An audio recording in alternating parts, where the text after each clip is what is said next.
Hello everyone, welcome back to IGNOU exams.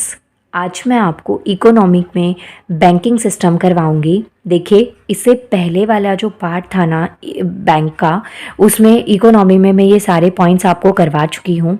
In short अगर मैं आपको बताऊं तो मैंने आरबीआई से रिलेटेड आपको क्वेश्चंस करवाए थे कि जो आरबीआई है उसकी स्टैब्लिशमेंट डेट क्या है, कौन से ईयर में स्टैब्लिश किया गया था, फर्स्ट गवर्नर कौन थे, अभी करंट में गवर्नर कौन है, कौन से नंबर के गवर्नर है, इनका टेन्योर कितना होता है, एक्सेट्रा एक्सेट्रा। मतलब कि ये सब रिलेटेड क्वेश्चंस मैं आपको करवा चुकी हूँ। और दो इम्पॉर्टेंट टर्म्स मैंने आपको बताई थी, एक होता है प्राइवेटाइजेशन और एक होता है नेशनलाइजेशन। ये दोनों टर्म्स मैं एक बार फिर रिपीट कर देती हूँ, क्योंकि मानिए अगर आपने वो पहले वाली वीडियो नहीं देखी है तो अभी वाली वीडियो में ये टर्म आपको समझ में नहीं आएगी, जो कि मैं अभी आपको पढ़ाऊँगी। अगर नहीं देखिए पहले वाली वीडियो तो पहले उसको देख लीजिएगा और फिर इसको देखेंगे तो आपको ज़्यादा अच्छे से समझ में आएगी। अदरवाइज सिर्फ एक टर्म मैं आपकी रिपीट कर रही हूँ इस वीडियो में, जो मैंने पहले भी पढ़ाया है। देखिए, एक होता है प्राइवेट सेक्टर से गवर्नमेंट सेक्टर में जाना, तो उस टर्म को हम नेशनलाइजेशन कहते हैं, राष्ट्रीयकरण कहते हैं। और एक टर्म होती है गवर्नमेंट सेक्टर से प्राइवेट में आना, जिसे हम प्राइवेटाइजेशन कहते हैं, निजीकरण कहते हैं। तो ये दोनों ही टर्म्स ही आपको याद रखनी है कि प्राइवेट से गवर्नमेंट में जाना मतलब कि नेशनलाइजेशन, इट मीन्स कि राष्ट्रीयकरण हो गया बैंकों का, और एक गवर्नमेंट सेक्टर से बैंक को प्राइवेट सेक्टर में कन्वर्ट करना, तो इट मीन्स कि जो बैंक है उनका निजीकरण हो गया। तो ये टर्म्स मैंने आरबीआई में भी पढ़ाई थी आपको। अभी हम आगे इसको कंटिन्यू करेंगे। तो देखिए, सबसे पहली चीज़ तो ये जो है ना, ये टाइम पीरियड है गवर्नर का, या तो 3 इयर्स का होता है या 65 ईयर्स ऑफ एज। मतलब कि या तो 65 ईयर्स जो एज है उनकी वो कंप्लीट हो जाए, या 3 साल का उनका टाइम पीरियड कंप्लीट हो जाए। तो ये किसी भी गवर्नर का एक टाइम पीरियड होता है, एक टेन्योर होता है सर्विस का। ये आपको याद रखना है। अब देखिए, जो मैंने आपको नेशनलाइजेशन और प्राइवेटाइजेशन पढ़ाया उससे आपको याद रखना है कि जब नेशनलाइजेशन हुआ तो ये कब हुआ था, 1 जनवरी 1949 में। इससे पहले आपको मुझे कमेंट ये करना है कि जो आरबीआई है, रिजर्व बैंक ऑफ इंडिया है, उसकी इस्टेब्लिशमेंट कौन से ईयर में, कौन सी डेट को हुई थी। इससे पहले वाले पार्ट में मैंने बहुत बार वो पॉइंट रिपीट करा था। बाकी अब याद रखिएगा कि इस बैंक का जो नेशनलाइजेशन है, राष्ट्रीयकरण है, वो हुआ था 1 जनवरी 1949 को। सेकेंड क्वेश्चन क्या आएगा कि जो राष्ट्रीयकरण हुआ था, नेशनलाइजेशन हुआ था, तो उस टाइम पे जो हेड ऑफिस है वो क्या है, तो वो है मुंबई, महाराष्ट्र। ये आपको याद रखना है। और मोस्ट इम्पॉर्टेंट क्वेश्चन जो आपके वनडे एग्जाम में आता है, और अभी भी आपका जो डीआरडीओ का पेपर है, सीएचएसएल का पेपर है ना, उसमें ये क्वेश्चन पूछे जाने के पूरे पूरे चांसेस हैं कि जो ये जो नेशनलाइजेशन हुआ था, मतलब कि जो राष्ट्रीयकरण हुआ था 4 जनवरी 1949 को, तो उस टाइम पे आरबीआई के गवर्नर कौन थे। Very very important question. तो आपको याद रखना है कि आरबीआई के गवर्नर उस टाइम पे सीडी देशमुख थे। एक तो ये नाम याद रखना है। उसके अलावा ये 3rd नंबर के गवर्नर थे। और एक मोस्ट इम्पॉर्टेंट बात आपको इनके लिए याद रखनी है कि इनसे पहले जो 2 गवर्नर थे वो इंडियन नहीं थे, ये पहले इंडियन गवर्नर थे, पहले भारतीय आरबीआई के गवर्नर थे। तो इसलिए भी इनका नाम बहुत ज़्यादा इम्पॉर्टेंट हो जाता है। तो आपको याद रखना है कि जो नेशनलाइजेशन हुआ था, राष्ट्रीयकरण हुआ था, उस टाइम पे आरबीआई के गवर्नर कौन थे, तो सीडी देशमुख। कौन से नंबर के, 3rd नंबर के। और 3rd इम्पॉर्टेंट पॉइंट इनके लिए कि ये फर्स्ट इंडियन थे जो कि आरबीआई के गवर्नर हुए। नेक्स्ट देखिए, अभी मैंने आपको जो आरबीआई है, रिजर्व बैंक ऑफ इंडिया, इसके बारे में बहुत सारी स्टैटिक पॉइंट्स बताए। अब आगे हम पढ़ेंगे कि जो आरबीआई है, रिजर्व बैंक ऑफ इंडिया, इसके क्या क्या फंक्शंस होते हैं। देखिए, यहाँ पे सबसे पहला फंक्शन आता है प्रिंट द करेंसी। जो करेंसी है, हमारी जो भारतीय मुद्रा है, उसको प्रिंट करने का काम होता है आरबीआई का, Reserve Bank of India.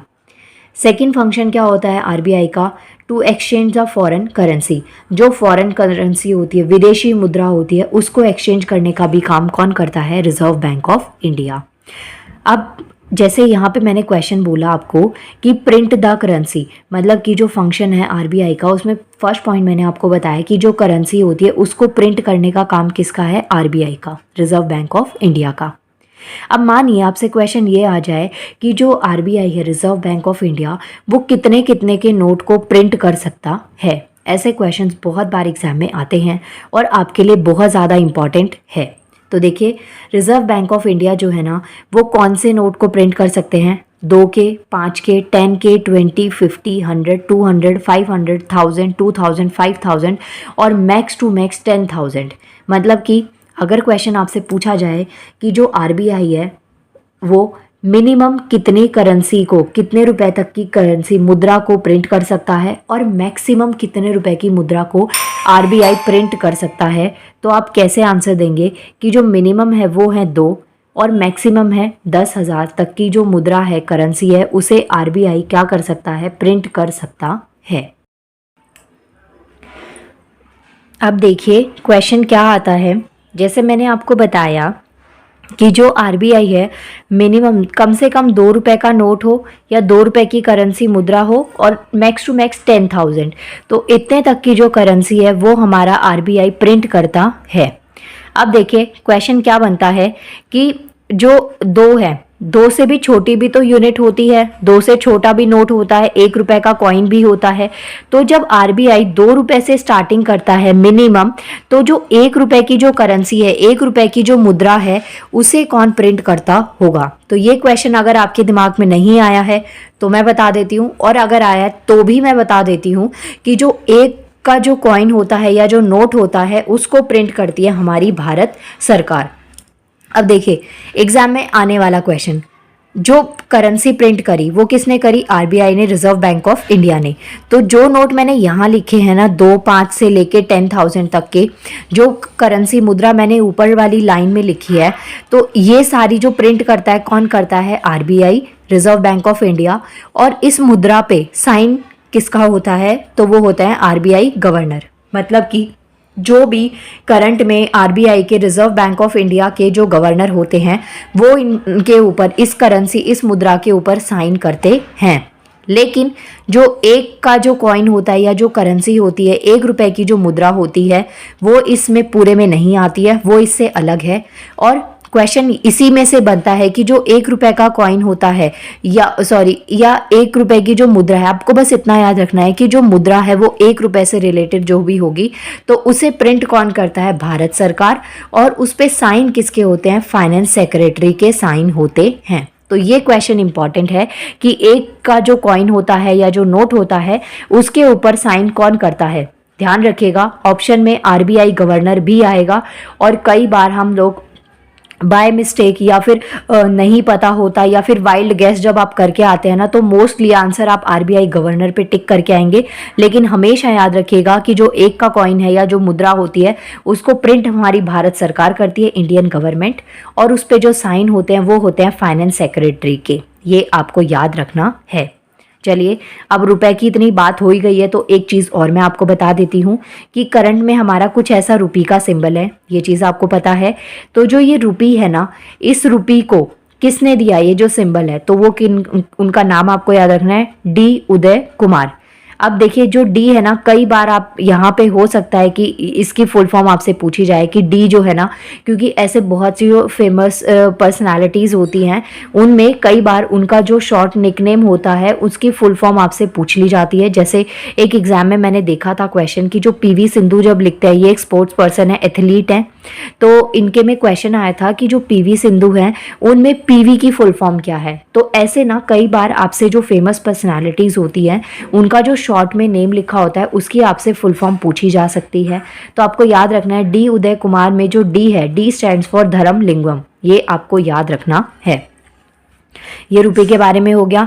Next जो पब्लिक सेक्टर बैंक है वो टोटल कितने हैं, 12 बैंक है, ये आपको याद रखना है। ये भी वनडे एग्जाम पर्सपेक्टिव से बहुत ज़्यादा इंपॉर्टेंट स्टेटमेंट है।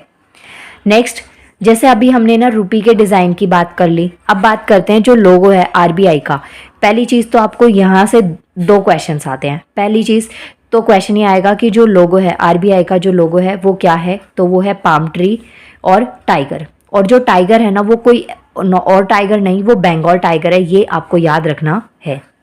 नेक्स्ट क्वेश्चन आता है जो नोट होता है, जो भी हमारे नोट होते हैं, कभी कोई भी आप जो नोट है ना आपके पास में अभी अवेलेबल हो उसको उठा के देखिएगा कि जो लैंग्वेज होती है नोट पे कितनी लैंग्वेज में लिखा होता है। जैसे 10 रुपए का नोट है, 100 रुपए का है, 1000 रुपए का है, कि जितने भी रुपए का नोट होता है तो वो कितनी लैंग्वेज में लिखा होता है। तो इन टोटल वो 17 लैंग्वेज में लिखा होता है। 15 लैंग्वेज जो है वो एक साथ लिखी होती हैं और +2 लैंग्वेज जो हिंदी और इंग्लिश में लिखा होता है कि ये इतने 10 रुपीज़ नोट, 10 रुपये का नोट। तो इन टोटल जो नोट होता है उसके ऊपर लैंग्वेज अगर क्वेश्चन में आ जाए तो वो कितनी होती हैं, 17 लैंग्वेज होती हैं। थोड़ी सी आपकी और नॉलेज बढ़ा देती हूँ, मतलब आपका होमवर्क बढ़ा देती हूँ कि आपको मुझे बताना है, यहाँ पे मैंने लैंग्वेज की बात करी ना, तो आपको बताना है कि हमारे भारतीय संविधान में, इंडियन कॉन्स्टिट्यूशन में लैंग्वेज को किस आर्टिकल में डाला जाता है और कितनी लैंग्वेजेस हम लोग कॉन्स्टिट्यूशन के अंडर पढ़ते हैं। तो ये चीज़ आपको बतानी है मुझे कमेंट करके। नेक्स्ट पॉइंट आता है हमारा डीमोनेटाइजेशन। नोटबंदी जो हुई थी, सबसे बड़ा स्टेप जो हमारी गवर्नमेंट का लिया गया था, उसमें हो सकता है कि आप लोगों के घर में भी बहुत सारे ऐसे पुराने नोट बचे रह गए हों जो आपकी मम्मियों ने सेविंग्स करी हों आप लोगों के लिए और उस टाइम पे नहीं निकले और बाद में अब निकले हों जिसका अब कुछ यूज़ ही नहीं है। तो ऐसा भी हो सकता है और ऐसा ये भी हो सकता है कि आप लोगों ने भी कभी कहीं से छुपा के रखे हों अपने खर्चों के लिए और वो बाद में आपको दिखाने पड़े घर पे। तो ये जो आपदा आप लोगों के ऊपर आई थी, या हम सब के ऊपर ही, जो मिडिल क्लास फैमिलीज हैं स्पेशली उनके ऊपर तो ये बहुत बड़ी बात थी, जिनको बहुत फ़र्क पड़ा था इस स्टेप से। तो अगर जो डीमोनेटाइजेशन वाला जो प्रोसेस है उसकी हम बात करें तो हमारे भारत में जो डीमोनेटाइजेशन, नोटबंदी हुई थी, तो वो कौन से टाइम पे हुई थी, कब हुई थी? तो वो हुई थी 2016 में। यहाँ पे डेट मैंने लिख दी है, मंथ लिख दिया है, ये है नवंबर, 8 नवंबर 2016 को डीमोनेटाइजेशन हुआ था, नोटबंदी हुई थी हमारे भारत के अंदर। इसके अलावा क्वेश्चन पूछा जाए कि ये जब डीमोनेटाइजेशन हुआ था, नोटबंदी हुई थी, तो उस टाइम पे कितने कितने के नोटों को बंद कर दिया गया था? तो वो थे 500 और 1000 के नोट, जिन्हें डीमोनेटाइजेशन के टाइम पे क्या कर दिया गया था? बंद कर दिया गया था। अब देखिए, जो अब मैं आपको नेक्स्ट पॉइंट बता रही हूँ ना, very very very important points हैं ये जो मैं आपको अभी पढ़ा रही हूँ, बहुत ज़्यादा इंपॉर्टेंट है आपके एग्जाम पर्सपेक्टिव से। तो देखिए क्वेश्चन क्या चीज़ आती है आपके पास में, जो नोट हमने देखे ना, जैसे हमारे पास ना 2000 का नोट अवेलेबल है, पिंक से कलर का सबसे बड़ा नोट यही है, 500 का है, 200 का है, 100 का है, 50 का, 20 का, 10 का।